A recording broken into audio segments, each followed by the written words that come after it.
Hey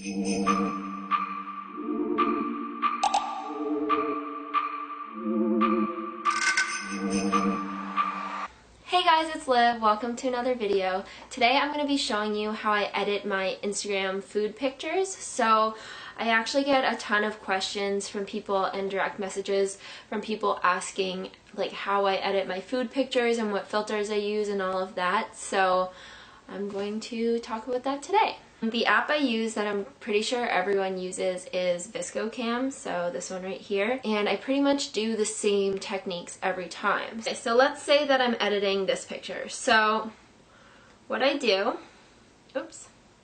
Okay, so we have the picture that we want, and so my approach for pictures is I like them all to have cooler tones rather than warmer tones. So if you scroll through my feed, you'll see like everything has like a fairly cool tone to it, and that's just like a personal preference thing. And I actually read somewhere that accounts with warmer tones get like more likes and more follows than other ones, but I don't know if I believe that. Yeah. So you want to click on this little thing, and up first is all of the filters. So you can see I have a lot more filters than it actually comes with, and that's because I downloaded them. I actually stay away from K to X. I don't really use any of those ones. The ones that I do use pretty much every time is the HBs, so those ones, and then the A's. If I was editing this, I would go through and I would say A4. Okay, no, that makes it look like it looks cool, but it's too yellowy brown. A5, that one looks nice. It's got like, you know, the cooler tones. And then there's A6, which gives everything like a much warmer tone, which you can definitely fix. So if you like the way that A6 makes it look, then you can choose that. And then if I don't like those, then I'll go over to HB1. I really like how HB1 makes this picture look because, yeah, I don't know. I like how things are popping off the background, like it makes the background a little bit lighter. Or you can go to HB2, which makes it a bit warmer and makes there be more contrast. So let's say I pick HB1 for this. Then I go up to the little wrench thing, icon, and so you can adjust the exposure however much you want. I usually don't turn up the exposure too much because the more you put the exposure up, then the more like grainy and processed it looks. So I usually keep the exposure the same unless it's too bright, which in this case, like putting it down a notch for exposure makes everything look less like glaring, I find. But I definitely wouldn't put the exposure up for this picture, so put the exposure down 1.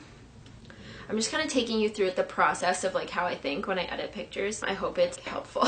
For contrast, you can either do like less contrast where everything kind of looks one tone, or you can do really super heavy contrast, which everything looks like really stark and glaring, and I really don't like high contrast. For this, I would keep the contrast maybe down 1, but I definitely wouldn't put it up any higher just because like there's the black plate and then the really bright fruit and the light background, and I think the contrast is enough just with that by itself. And then you can crop the picture if you need to. So I think 3:4 is the size that Instagram allows, so you can put it on 3:4 and then crop it like that.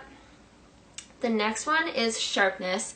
Again, if you put the sharpness up too much, it can really look like grainy and super processed, like you can tell something's been done to the photo. So I don't usually touch sharpness a lot. You could maybe turn it up a bit so that you can see, like you can tell the strawberries, like you can see the seeds better, but I don't know. I think like if you're this far back, you shouldn't be able to see the seeds that well. Does that make sense?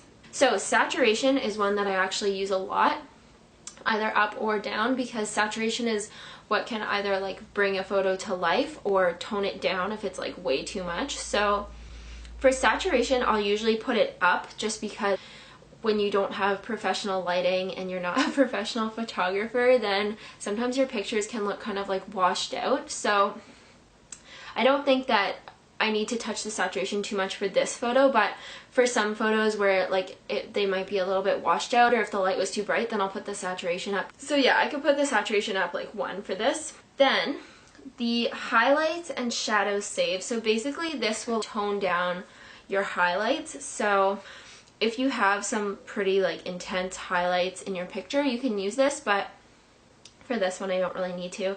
And then this is just shadow save, so if you have shadows it will brighten them up like that. Sometimes I use shadow save if, like for example here, it's kind of hard to see the chocolate chips on the plate, so I might put it up to 2 and then you can see them better. Temperature is what I was talking about. I think I might have called it like tint or tone before, but temperature, when I said I like it to have more cool tones, this is how I do it. So with the temperature, you can either put it up to warm colors, so it will be like a yellow tone, or you can put it all the way down to blue colors, which is the blue and purple tones. As you can probably tell when you look through my photos, I put the temperature down a lot, and that's just because I like the look of it. You can just tell, like, the photo changes so much depending on what temperature you put it at. So if I put it down to 1, then you can definitely see it starting to look more like the pictures I usually post.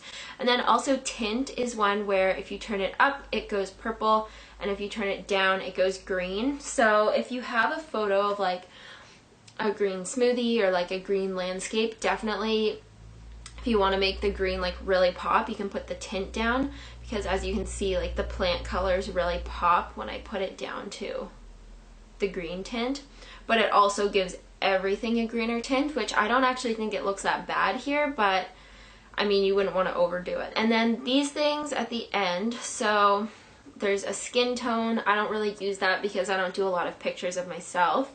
There's fade, so if you put fade up, it kind of gives it a faded look, obviously, but it gives it more of like an old school, almost like film camera type of feel. And then shadows tint basically is like wherever it would have, if you use the shadow save option, wherever it would have toned down the shadows, this actually tints them a specific color. And then you can also click on it again and like tone it down a bit if you want. And just save it to your camera roll when you're done. And I'll do one more picture just taking you through.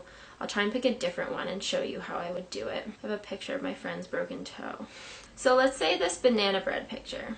I'll just take you through, I guess, what I would do. So I check the A filters to see which one I like. A6 looks nice, and then HB1 and HB2. So HB1 actually looks really good with this one, I think. So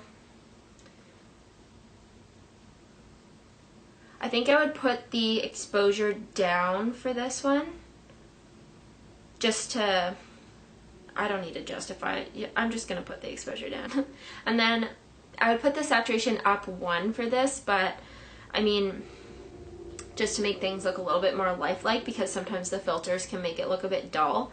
So put the saturation up once, and then usually I'll just skip right to temperature, put it down 1, put it down 2, put it down 3. I actually like it at 3, so we'll keep it there. I don't think I want to do anything else. So yeah, that's kind of how I edit my photos. I like a more like cooler, rustic, but still kind of modern look to my pictures. I think filtering your pictures and editing them is a really good thing to do, just because it kind of can give your feed a very cohesive look. It can kind of take it to the next level, I feel. So I'll just show you another couple like editing things if you want to use.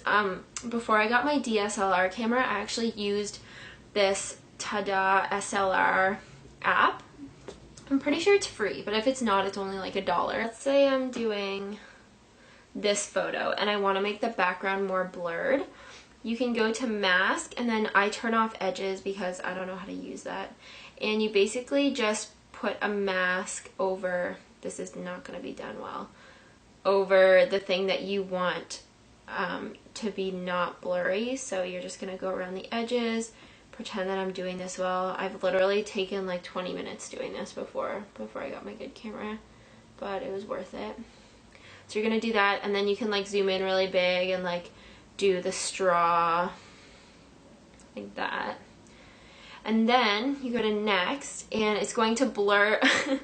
I did that so badly, but it's going to blur whatever you didn't mask. So you can see if I did this better, it would look better, but you can see where it is blurring. So if you press circular, then you can see where that curved line is. That's going to remain not blurred, because it would look kind of weird if your smoothie was like floating in a blurry thing. So this just makes it look more natural. But yeah, so I wouldn't say to put it too blurry, like you wouldn't want to like make it blurred like that because that just looks fake, but if you put it a little bit, like it can just give your photo a better depth perception or whatever you would call that. And yeah, so that's another really cool app. And then the only other app that I really use is Moldiv. And honestly, I only use this to mirror my photos. So if I have a photo that's like facing this way and I want it to be facing that way, then I'll use Moldiv to do that. So yeah, that's how I edit my pictures. I hope this was helpful. And if you like this video or you want more videos about like how to take food pictures or style food or whatever, I'm not obviously a professional or I'm not even that good at it, but I can tell you what I do. Leave a comment below if you want to see any other videos or if you have any other ideas of videos that I could film. And that's everything for me today. I hope you guys have an amazing day and I will see you next time.